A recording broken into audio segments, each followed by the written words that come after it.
The M1A1 Carbine is one of my favorite World War II era weapons, and if I was going to buy a World War II era weapon, it would be the M1A1 Carbine. I just love the look of it, the sound of it, and I just like carbines. I think they're cool. You can pronounce it carbine, and honestly carbine sounds cooler, but I read that the official pronunciation is carbine, and so that's how I say it. The M1 Carbine in real life was developed because the M1 Garand was just too big and the Thompson wasn't very accurate, so they had a nice middle ground between something more like a machine pistol and a full-blown rifle. In fact, the M1 Carbine actually weighed less than a Thompson and an M1 Garand, so it was lighter than both of them. It fired a lighter cartridge than the Thompson, meaning soldiers could carry more ammunition, and this was a good thing. Soldiers were weighed down by their M1 Garands, and they just bounced around everywhere, they got caught on things.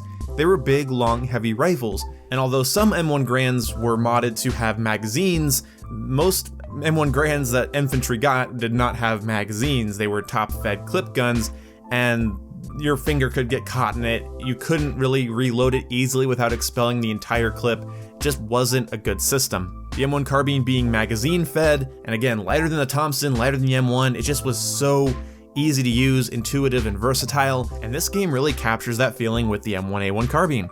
It is weird though that we have an M1 Carbine in the game before an M1 Garand. I feel like DICE still wanted to have some iconic weapons in the game, but it's a little weird, it's a little strange. Either way, in real life, the M1A1 Carbine fired a cartridge 3 times less powerful than the M1 Garand, but 2 times more powerful than a 45 ACP round that would be found in Thompsons. So it fired lighter ammunition that packed more of a punch than an SMG. And of course, since it's magazine fed, you can have varying different sizes of magazines. I'm sure there are people out there that have drum mags and like dual drum mags on their M1A1 Carbines because magazines are way more versatile, and in this game, you really feel that. Because the only gun that's really comparable, in my opinion, to the M1 Garand is either the Turner SMLE or the Gewehr 43. Those are both stripper clip fed semi-automatic rifles, very similar to an M1 Garand, although you use 2 stripper clips instead of 1, and so in Battlefield 5, I much prefer the M1A1 Carbine, because with the specialization that gives me a larger magazine, I can put a lot more lead down range, a lot faster, and reload a lot faster than either of these 2 weapons.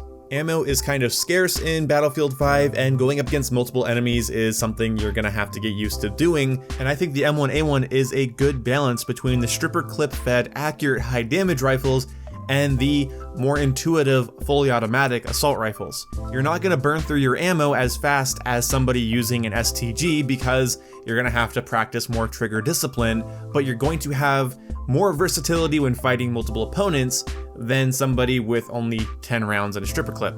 Now, if you're playing with a support player, you are more likely to be supplied with ammo, and that won't be as big of a concern. And you can do different ammunition specializations on various guns, so if they don't have enough ammo for you, you can fix it. So what makes the M1A1 so special, Boom? Why do you like it so much? Well, besides the history of it, and I love the aesthetic and the sound of it, and besides the fact that I think it's a good balance between a fully automatic assault rifle and a stripper clip fed DMR, the reason I like it is that you can put so much fire on somebody at a distance accurately. The way I have my M1 Carbine set up allows me to throw 30 rounds at somebody very, very accurately.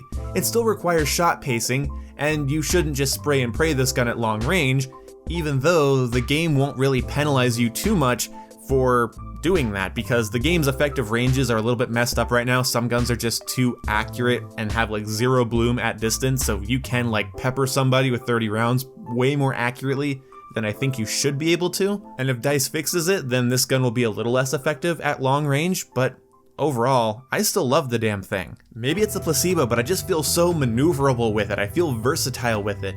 I don't feel like I'm dependent on the enemy being right in front of me, or the enemies kind of like not knowing where I am. When I'm using a 10-round stripper clip gun, I feel like I need to plan out my engagements a lot more carefully than when I'm using an M1 Carbine. The M1 Carbine, again, gives me that balance between fully automatic mayhem and semi-automatic precision. The one thing I'll say about it is I don't like any of the optics with it, because I feel like as soon as you throw on an optic, there's too much visual recoil that, you know, compared to other guns. Like the scope seems to bob around too much, and the peephole sight seems to freak out a little bit, and just doesn't feel right. When it comes to the Sturmgewehr 1.5 and the STG-44, a optic feels alright, but with the M1A1 Carbine, I like to run this baby with its base iron sights.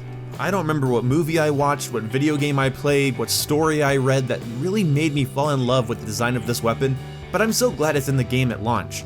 If I had to go into combat in real life and I had to pick between an M1 Garand, a BAR, a Thompson, or an M1A1 Carbine, I would pick the M1A1 every single time. I've never been in combat before, but in my opinion, from everything I've seen, everything I've watched on the M1A1, it just seems like it has the best balance between mobility and power. And in Battlefield 5, I would much rather have something like this on my back than a Gruyere or a Turner or really any other gun currently. I love the Sten, the KE7, the Sturmgewehr 1.5. I think the Lee Enfield is amazing, but there's something about this gun that just gives me confidence in this game. I feel pretty helpless in this game, and I feel like I have a lot to learn, but this gun gives me confidence, and maybe I just had some lucky games with it, but I just love this gun anyway. So even if they nerf it into the ground, it'll still likely be seen in most of my gameplays just because I love the hell out of this weapon. I recommend running it with recoil buffer, slings and swivels, extended magazine, and for the last two perks you could use high velocity bullets or enhanced grips. If you're going to be more aggressive, enhanced grips. If you want to play a little bit more conservatively, I think the 10% faster bullet makes it a lot easier to hit those moving targets. This combo is just perfect because you have less recoil and you have more ammunition, and then you can balance it between having better hip fire or better long range accuracy, and I think that's perfect. So anyway, that's me gushing over the M1A1 Carbine in this game. I just love the hell out of it, and I really hope you guys give it a chance. I also hope you give Battlefield 5 a chance. I know there were some stupid controversies around it, and you might be sick of World War II games, but if you have a squad that's been itching for a Battlefield game, and you're stuck playing Battlefield 4, or you're still playing 1, I don't know, I think you should give it a try, and I think you should give this gun a try when you give this game a try. So anyway, I'll see you when I see you guys. Goodbye. Gefahr!